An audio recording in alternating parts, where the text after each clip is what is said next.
She stood her ground, defying the rules for a man and his service dog, and lost everything in a heartbeat.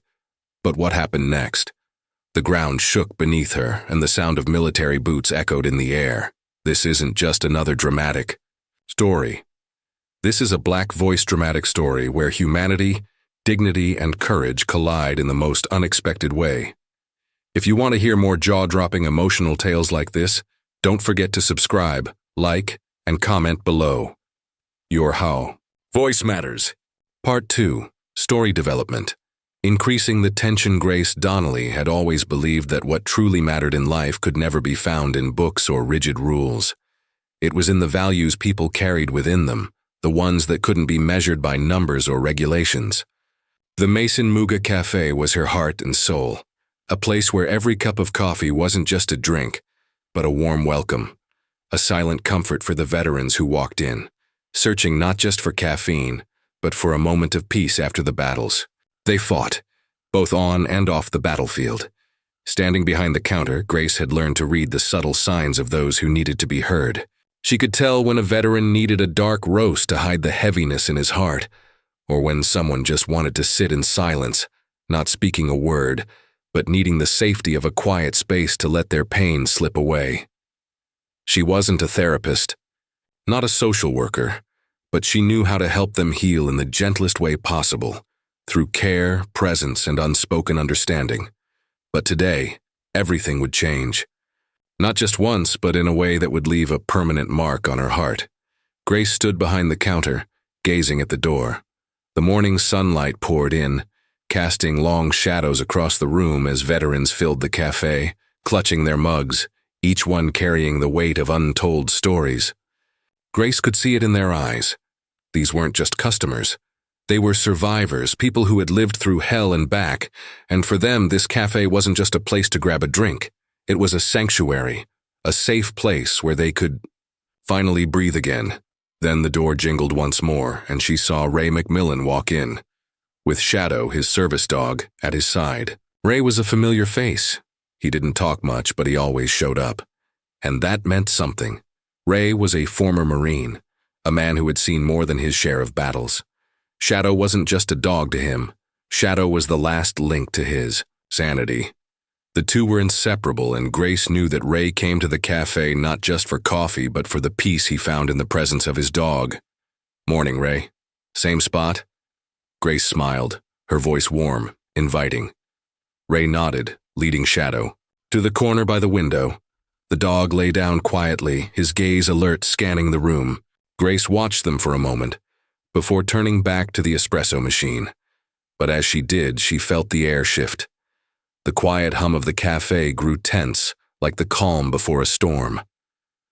The door opened again. This time, it wasn't a familiar face. A man in a navy blazer, neatly pressed slacks, and an expression colder than ice walked in. Logan Prescott, state health inspector. He didn't seem like the type to enjoy a cup of coffee, and the clipboard in his hand was less of a tool, and more of a weapon in his hands.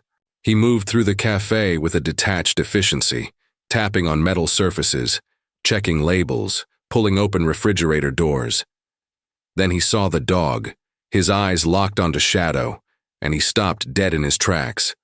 "That animal," he spat, pointing at Shadow, "is in violation of state health code. No animals allowed where food is served." The entire café went silent. All eyes turned toward Grace, who had been behind the counter moments before. She could feel the heat rise in her chest, but she forced herself to remain calm. She stepped out from behind the counter, her voice steady but firm.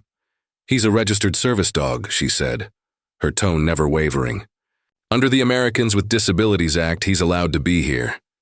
Prescott's frown deepened as he scanned the room, as if looking for backup. "I don't care what vest he's wearing," he snapped, his voice growing louder. "Animals carry dander, saliva, hair. This is a health hazard. Either that dog leaves or I'll have to shut this café down." Grace's heart pounded in her chest.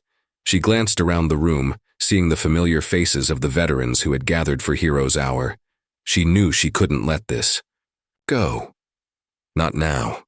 Not after all the time she'd spent creating a place where these men and women could feel human again. With a deep breath, Grace took a step forward. I won't ask a veteran to leave, and I won't ask his service dog to leave, either. You're welcome to write your report, but you'll be doing it knowing that you tried to humiliate a man who served this country, in front of the very people he served to protect. The tension in the room was palpable. Prescott stood frozen, for a moment, unsure of what to do next. And just as the silence thickened, the door opened again, this time with a cold, authoritative figure stepping inside. Deborah Lyle, the regional manager of Mason Muga's parent company, had arrived early for her routine check. She caught sight of the scene and her eyes widened with shock. Grace Donnelly. Deborah's voice was ice. You've violated a direct health compliance policy in front of a state inspector. Pack your things, you're terminated. The room erupted in gasps. Ray, sitting quietly in his corner, looked up, his hand gripping his coffee cup tightly. Grace didn't react right away. Instead, she glanced around the cafe. Her eyes lingered on Ray, then Shadow, before resting on the small chalkboard on the wall that read, Hero's Hour Today. Free coffee for vets. Grace gave a barely perceptible smile, then slowly untied her apron, her fingers trembling as she folded it and placed it on the counter. Without another word, Grace turned to Lena, the young barista who had been working with her. Make sure Ray gets his refill, she whispered, her voice barely audible. She walked out the side door, leaving the cafe frozen in place behind her. No one followed. But someone had pressed record, and as the video spread across social media, it captured something far bigger than an argument. It captured a moment of defiance, a refusal to bend in the face of injustice. The cafe stood in stunned silence. Ray didn't move. Shadow remained at his feet, his ears twitching, sensing the change in the air. Then from far down the street, a low rumble began to fill the air, like distant thunder rolling in. It grew louder.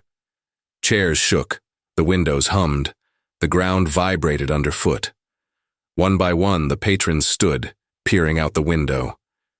And then, they saw it. 4 military Humvees, their tires growling as they pulled into the parking lot. The doors opened in perfect unison, and out stepped Colonel Richard Gaines, dressed in full Marine Corps dress blues. Behind him, 24 Marines followed in formation, standing in sharp, deliberate lines, their presence unmistakable. Inside, no one moved. Deborah Lyle shrank back from the counter, as if the very space might burn her. The inspector, Logan, Prescott lowered his clipboard, his expression frozen. Colonel Gaines stepped forward, his boots echoing against the floor, each step slow, deliberate, like the pounding of a drum. He stopped in the middle of the cafe and surveyed the room, his gaze sweeping over Ray, over the quiet, tense faces of the patrons. His eyes finally landed on Lena, the barista who had stayed behind the counter, trembling slightly as she poured Ray's second cup. Is Grace Donnelly here? The colonel asked, his voice calm but commanding. Lena nodded, her voice barely a whisper. She was fired for standing up for Mr. McMillan and Shadow. The colonel's jaw tightened, but he didn't raise his voice. That woman has done more for the families of this base than most institutions combined, he said. She gave my men a place to breathe when they came home with no words. And she treated every veteran who walked through that door with the respect this nation promised them, but too often forgets. Ray cleared his throat, speaking for the first time. She didn't ask questions, he said softly. She didn't flinch when I walked in with my dog. She just poured the coffee and gave me a place to sit. It was the first time in a long time I felt like a person again. A tear slipped down the cheek of a woman near the register. Colonel Gaines nodded, then turned to the Marines who had been waiting outside. With a single gesture, they filed in. 2 Marines moved behind the counter, removed the corporate logo from the wall, and folded it like a flag. Another Marine replaced the chalkboard sign with a new one that read in bold, hand-painted letters, Welcome to Grace's house, where honor is served daily. And so the battle for dignity had begun. Part 3. The perspective of a supporting character. Deepening the emotional conflict, Lena had always been the quiet one behind the counter, the barista who took orders with a soft smile, who poured coffee like it was second nature. She wasn't particularly remarkable, at least not in the way Grace was. Grace had this way of lighting up a room, of making everyone feel like they mattered. Lena admired her for that. She often thought that Grace was a hero, but a quiet one. The kind who didn't ask for recognition, yet always gave more than anyone expected. But that day changed everything for Lena. When the inspector walked in, Lena was busy wiping down the counter, lost in the routine of her morning shift. But the moment Logan Prescott's clipboard hit the table with a harsh snap, the atmosphere in the cafe shifted. Lena could feel it in her bones. This wasn't just another inspection. Something was off. Something heavy hung in the air. She looked up, catching Grace's eyes, and for a split second, Lena knew. Grace wasn't going to let this slide. Lena had always known Grace had a fierce side, but seeing it in action felt different. It wasn't just the firmness in her voice when she stood up to the inspector. It was the way she carried herself, like she was ready to put everything on the line for what was right. Lena's heart raced as she watched the exchange unfold. She could feel the weight of the decision pressing on Grace's shoulders. The other regulars were quiet, watching in silence, but Lena could see the tension building in Grace's body. She had never seen her boss like this before. Grace was not the kind of person to get caught up in a confrontation. She was the one who built bridges, who created connections, who made sure no one ever felt left out. But this was different. This wasn't just about a rule. This was about dignity, about respect, about standing up for something that transcended the rules. And Lena, standing there torn between fear and admiration, felt her own inner conflict rising. She had only just started working at Mason Muga a few months ago, just a girl trying to make her way through life, taking it day by day. But Grace had lived a whole story, one that none of the other employees could fully understand. Lena had heard bits and pieces, how Grace had lost her husband Michael in Afghanistan, how she had channeled her grief into something beautiful, something that gave back to the community. But to actually witness her stand her ground in front of an inspector, to see the raw emotion in her eyes, it shook Lena to her core. She wanted to speak up. She wanted to stand by Grace, to say something that would stop this madness. But she couldn't. She was paralyzed, standing behind the counter, her hands trembling as she tried to fill an order she didn't even see. All she could hear was the sound of Grace's words echoing in her mind. "I won't ask a veteran to leave. And I won't ask his service dog to leave either." Lena had heard Grace's tone before, the calm, controlled voice she used when she meant business, but this was different. It was quieter, more resolute. And it was at that moment that Lena understood. Grace wasn't just protecting Ray and Shadow. She was protecting everything the cafe stood for, the warmth, the inclusivity, the acceptance. Grace had created a sanctuary for people who had nowhere else to go, and no one, not even a state inspector, was going to take that away.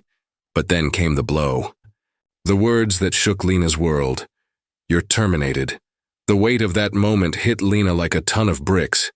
She had seen Grace build this place from the ground up. She had seen how much it meant to her, how much heart and soul she poured into the cafe. But now, in a single sentence, it was all being ripped away. Grace wasn't just losing her job, she was losing her life's work. Lena's mind raced. What could she do? What could any of them do? She had worked at the cafe for just a few months, but in that time she had come to realize how special Grace was. The cafe wasn't just a business to her, it was her mission. And now that mission was under attack. Lena watched as Grace slowly untied her apron, folding it with trembling hands. She didn't cry. There were no outbursts. She just smiled softly, as if accepting her fate, and walked out the door.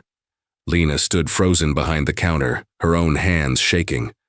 For the first time since she started working there, she felt completely lost. Grace had always been her anchor, her guide. But now, Grace was gone. and Lena was left standing in the wake of a storm she hadn't seen coming. The cafe fell silent. Not a word was spoken. Some of the regulars were already leaving, shaking their heads. But Lena stayed where she was, still standing in shock. She glanced at Ray, who hadn't moved since Grace left. Shadow lay by his side, his eyes locked on Lena's, as if asking the same question that haunted Lena's mind. What now? And that was when it happened. The rumble in the distance, the shaking of the ground, the hum in the windows. Lena couldn't place it at first, but then it hit her. The sound grew louder, closer. She turned toward the window, her breath caught in her throat as she saw it. The military vehicles rolling into the parking lot, their tires screeching on the pavement. 4 Humvees. Lena's heart skipped a beat as she watched the Marines step out in formation, led by Colonel Richard Gaines. She had heard of him, everyone had.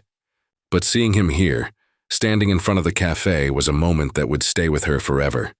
Colonel Gaines stepped inside, his boots echoing on the floor, his gaze sharp and focused.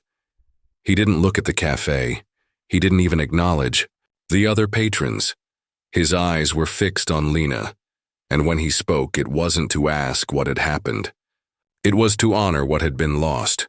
You don't need to know who someone is to treat them with basic dignity, he said, turning to the Marines outside. Lena felt her chest tighten. The room was still. The world outside was still. But she knew. In that moment, everything had changed. The cafe wasn't just a business anymore. It was a battlefield for respect, for the humanity that Grace had fought so hard to protect. But more than that, Lena realized something else. She wasn't just a barista anymore. She wasn't just a bystander in Grace's story. She was part of it now. She would carry Grace's mission forward no matter what. It wasn't about coffee anymore, it was about honor, and Lena was ready to stand up for it. Part 4. The Climax and the Challenge. A battle for dignity. The day had unfolded like a storm, slowly gathering momentum until it reached a point where everything was hanging by a thread. But now, as the military vehicles parked in front of the cafe, the tension was palpable, thickening the air with an overwhelming sense of something irreversible about to happen. Grace was gone, fired in an instant for doing what was right, but the ripple effect of her actions was just beginning. Lena stood at the counter, the weight of the past few minutes pressing heavily on her chest. She wasn't sure what she was supposed to feel. Anger? Fear? A sense of purpose? Her hands, still trembling, gripped the edge of the counter. She had watched it all, the exchange with the inspector, Grace's calm but firm refusal to back down, her slow retreat out the side door. And yet Lena hadn't moved. She had stayed there, frozen in the moment, too paralyzed to act. But now the ground was shifting beneath her feet. Outside, the Humvees remained, blocking the entrance, like sentinels guarding the way to something deeper, more significant than any of them could have anticipated. Colonel Richard Gaines stood in the doorway, his presence a quiet force that commanded attention. The weight of his uniform, the gold buttons shining in the morning light, seemed to stretch across the entire room. Lena didn't know what to say. What could she say? Grace had built the cafe from nothing, pouring her heart into every cup, into every conversation, into every relationship she fostered with the veterans who found comfort here. She had been the glue that held this place together, and now, Grace was gone. The silence hung thick in the air as Lena watched Colonel Gaines step forward. His boots clicked with authority, each step deliberate, measured. There was something unnerving about him. Not just his military stature, but the weight of the responsibility he carried. He wasn't here just because Grace had been fired. He wasn't here just to make a point. He was here because what had happened at this cafe transcended personal grievances. It was about the dignity of those who had served their country, about respect, and about standing up for the vulnerable in a world that often overlooked them. "You were right," the colonel said, his voice low but carrying enough weight to echo in the silent room. "This place isn't just a cafe. It's a sanctuary, Lena could feel the hairs on the back of her neck rise as his words settled in. It wasn't just a cafe. It was a place where broken spirits found solace. A place where the ghosts of war could rest, even if just for a moment. A place where Grace had created something more valuable than just coffee and pastries. It was a community.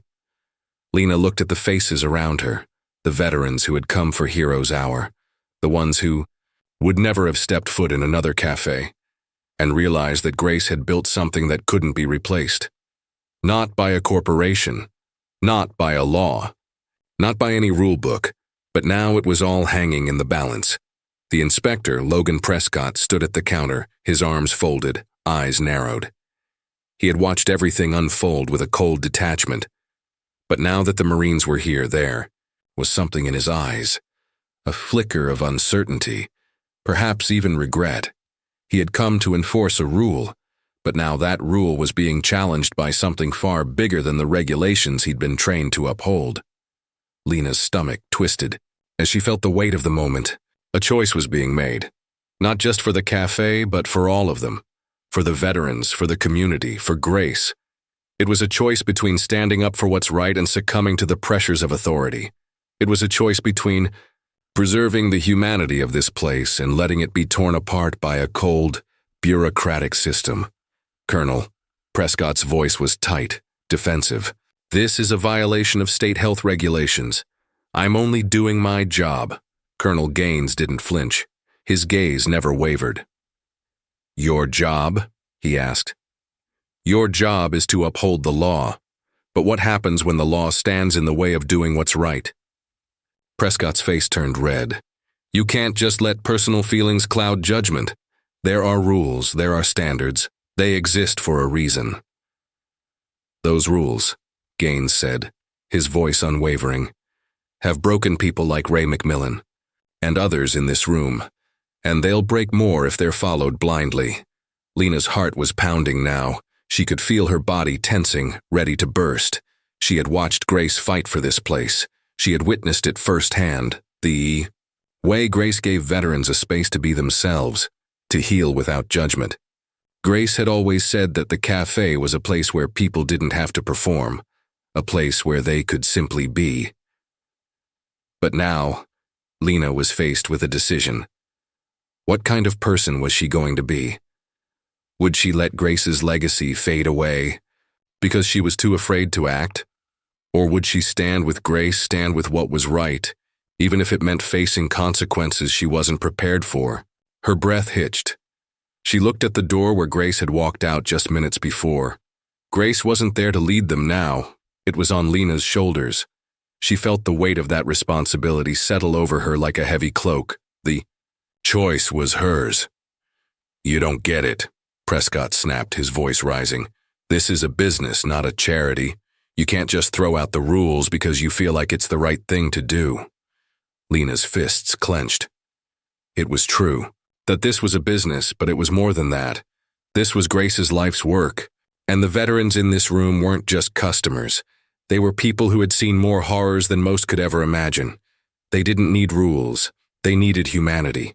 They needed kindness. Grace didn't break the rules because she followed something bigger. Lena found her voice, trembling but steady. She stepped away from the counter, her eyes fixed on Prescott. She followed her heart.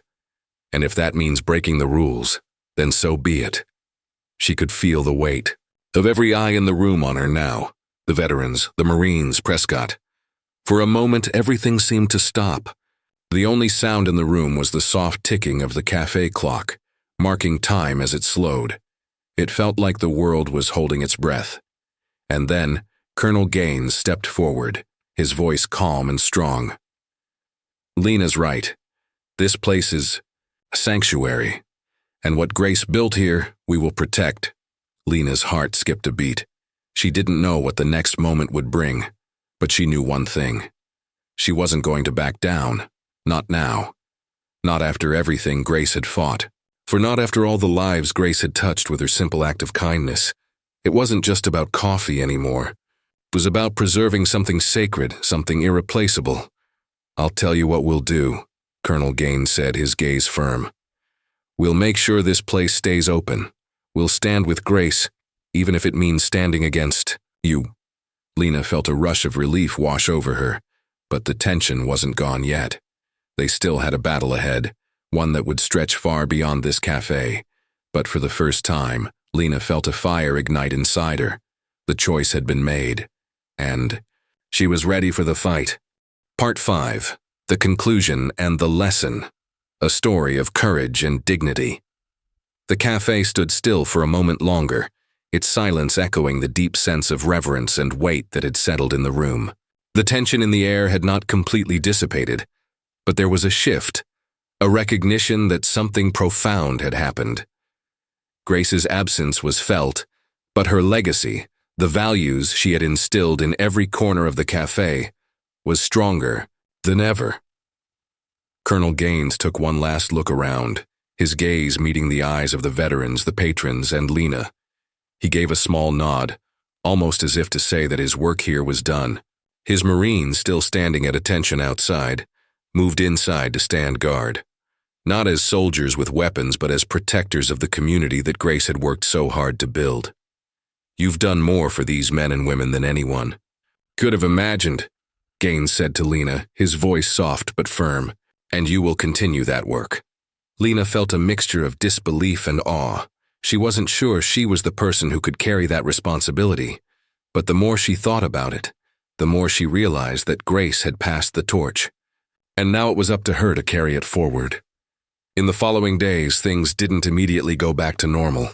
The cafe became a symbol, not just for the town of Mason, Georgia, but for the entire military community.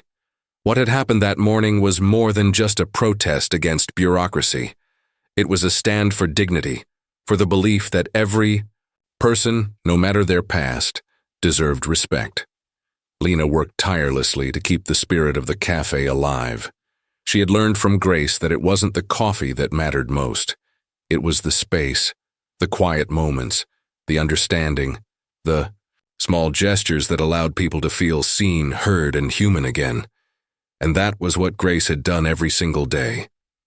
She had given veterans a chance to heal, not with flashy programs or grand gestures, but with something as simple as a cup of coffee and a warm smile. Over the next few weeks, word spread. People came from miles away to see the cafe, to meet the woman who had stood up for something bigger than herself. Many veterans who had once felt alone found their way back to the Mason Muga. They knew it wasn't just about a cup of coffee anymore. It was about the bond that had been formed in the face of adversity. And as Lena served each cup, she found herself embracing her new role with a sense of purpose she had never known before. She wasn't just keeping the cafe running. She was carrying forward the mission Grace had started. Every time she looked at the chalkboard that read, "Heroes Hour today, free coffee for vets," she knew it was a reminder, not just to her, but to everyone who walked through the door, that no one was ever truly alone here. The lesson, a call to action.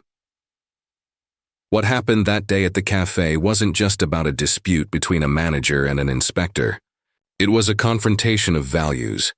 It was a challenge to the rules, the systems, and the assumptions that often govern our actions without considering the people they affect. The deeper message of this story is clear. True courage is not the absence of fear, but the willingness to stand up for what is right, even when it feels like everything is stacked against you. Grace's act of standing by Ray and Shadow wasn't a rebellious gesture. It was an act of humanity. She saw beyond the rules, beyond the regulations, and understood that sometimes what is right doesn't always fit neatly into a policy manual. And in doing so, she not only stood up for a veteran and his service dog, but she stood up for every person who has ever felt marginalized or forgotten. In this story, we find a powerful reminder that true leadership comes not from titles or authority, but from the willingness to put others' dignity and well-being first, even when it requires personal sacrifice. Grace did not want recognition, but her actions created a ripple effect that brought an entire community together, showing that small acts of kindness can lead to monumental change. Lena's transformation from a passive observer to an active Participant in Grace's mission underscores another lesson. The change we seek in the world often begins with us. Lena didn't start as a hero. She didn't have the courage or confidence to act at first. But as she found herself standing in the aftermath of Grace's choices, she realized that she had the power to carry that legacy forward. And that's the beauty of this story. It's not just about Grace's bravery. It's about the bravery of all of us when we choose to do what's right, even in the face of opposition. A powerful call to action as you reflect on this story. Ask yourself, what would I do if I were in Grace's shoes? Would I stand up for someone in need even if it meant risking everything? The world needs more people who are willing to stand up for what's right. More people who are ready to challenge the status quo when it undermines dignity and respect. You have the power to be that person. If this story inspired you, share it, talk about it. Let others know that standing up for what's right matters. Comment below with your thoughts. Have you ever been in a situation where you had to make a difficult choice between following the rules and doing the right thing? Let's start a conversation. And if this story touched you, don't forget to like and subscribe to hear more tales of courage, humanity, and hope. Remember, every small act of kindness creates a ripple. Be the change you want to see in the world.